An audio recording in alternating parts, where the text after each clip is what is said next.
Le président de la Haute Autorité de la Transition, Andrzej Wiln, a réitéré hier, lors du Conseil des ministres tenu au Palais d'État d'Ambutz-Rouge, que la date butoir pour le bouclage de la liste électorale est fixée pour le 31 juillet. Dans ce cadre, le chef de l'État a donné 15 signes au ministre du gouvernement d'Union nationale de mobiliser tous les services déconcentrés des ministères pour appuyer les démembrements et les agents de la CENI dans les 119 districts. Il a également indiqué que l'État a déjà débloqué les fonds nécessaires et utiles pour que la CENI ainsi que le ministère de l'Intérieur ait les matériels requis pour l'élaboration et la confection des listes électorales. Dès aujourd'hui, lancé d'après les explications du maître Era Gutmann, président de la CENI, que des réunions entre les commissaires électoraux et les agents de l'État auprès des régions se sont organisées afin d'atteindre cet objectif. Pour la région Analamang, les locaux de la CENI à Larbi ont abrité cette rencontre à laquelle les deux parties ont évalué ensemble les étapes déjà entreprises par la commission. Selon toujours le président de la CENI, ce fut également une occasion pour les uns et les autres d'identifier les besoins des commissions électorales du district au CED. En ce qui concerne la proposition du président du Conseil supérieur de la transition relative à la mise en place d'un organe spécial pour le contrôle des activités de la CENI, maître Era Gutmann s'est dit qu'il ne s'y opposera pas à cela, étant donné que la transparence de l'organisation des élections devrait toujours être de mise. Concernant la date des élections, le président de la CENI expliquait que la qualité des listes électorales déterminera la possibilité d'organiser ou non une élection avant la fin de cette année.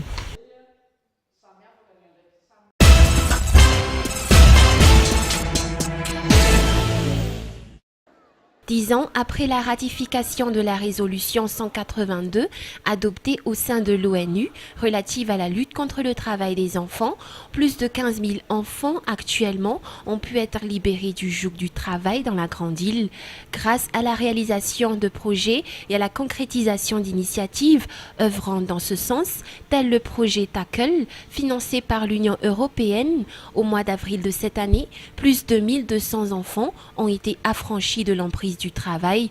L'on peut dire alors que des réalisations ont été effectuées par l'administration malgache.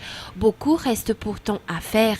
La journée internationale de lutte contre le travail des enfants a été célébrée ce jour au gymnase couvert d'Ankurunjan.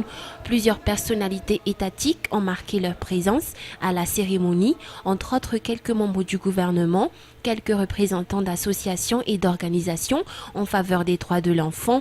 L'épouse du président de la Haute Autorité de la Transition, Miali Raduel, est également présidente de l'association Fiti, a rehaussé de sa présence la cérémonie.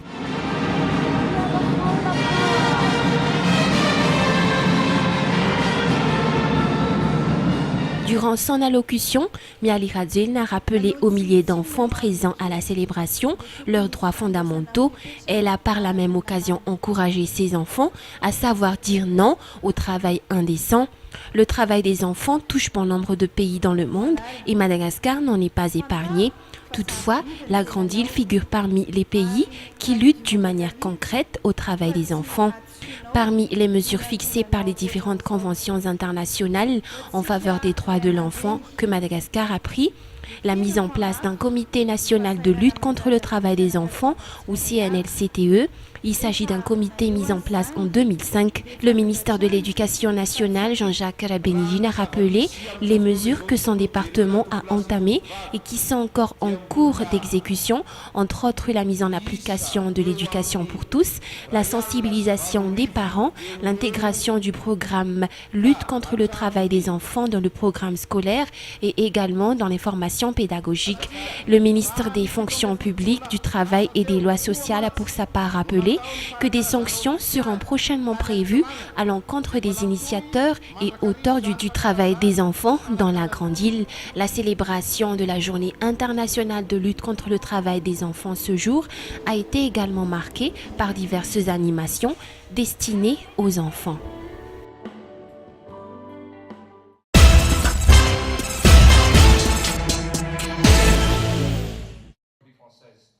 Les intellectuels et l'État, c'est le sujet choisi par le Centre d'études diplomatiques et stratégiques ou CEDS durant cette conférence débat qu'il a organisée pour clôturer cette année académique. Des médecins, architectes, institutrices ou encore des journalistes ont été invités par le CEDS pour mener les débats. La question de fuite de cerveau fait partie des sujets débattus. Le professeur Akoutnian Aslovneri, cardiologue qui a déjà travaillé durant des années en Europe et qui est revenu à Madagascar depuis 2005, a présenté un exposé fort intéressant sur la fuite des cerveaux à Madagascar. Selon ses explications, plus de 20% des intellectuels malgaches préféreraient quitter la grande île à cause de la médiocrité de la motivation salariale et les mauvaises conditions de travail. Par rapport aux autres pays africains, ce taux est très élevé alors que la fuite de cerveau constituerait un désastre économique pour un pays qui a offert les formations à ses intellectuels. La fuite de cerveau, cette question ne date pas d'aujourd'hui, elle date déjà depuis plusieurs décennies. Et c'est toujours une question d'actualité. Mais en tout cas, la fuite de cerveau, c'est-à-dire la fuite de cerveau vers l'extérieur ou la fuite de cerveau d'une région vers une autre localement, eh bien, cela constitue un désastre économique. Pourquoi ? Parce que c'est un manque de capital humain, un manque de matière grise pour la région locale qui fait que ce manque de capital humain, de matière grise, grève énormément au développement d'un pays. Or, la formation de ces intellectuels a coûté énormément également à l'État malgache. En effet, la formation d'un cadre malgache, pour cette formation, l'État a dû dépenser beaucoup de choses. Même si c'est, si c'est la personne qui a déboursé de sa propre poche, mais on ne doit pas oublier que c'est l'État qui a payé les enseignants pour nous enseigner. Cela veut dire qu'il y a toujours une perte, la fuite de cerveau constitue toujours une perte économique pour le pays. Selon toujours ce professeur, la solution doit être d'abord d'ordre politique. L'État doit afficher sa volonté pour le développement. Cependant, la plupart des intellectuels, une fois revenus à Madagascar, basculeraient facilement dans le rang de l'opposition pour dénoncer la mauvaise gouvernance, et ce partant du vécu et des expériences acquises à l'étranger, surtout que les intellectuels malgaches ne sont pas également écoutés la plupart du temps. Le délégué général du Centre d'études diplomatiques et stratégiques se dit satisfait du débat d'aujourd'hui, dans la mesure où ils ont pu aborder les sujets dits tabous durant la conférence. Satisfait, je ne sais pas, on est toujours frustré parce que c'est pas en 2 heures de temps, et j'avais dit d'ailleurs, qu'on pourra débattre d'un sujet qui est resté presque en veille depuis plusieurs années. Ma seule satisfaction aujourd'hui, c'est d'avoir osé, si je peux dire ainsi, mettre sur la table des sujets tabous, comme je disais tout à l'heure, sur les côtiers, les mernes, les andines, les andèves, qu'on n'en parle que dans les salons,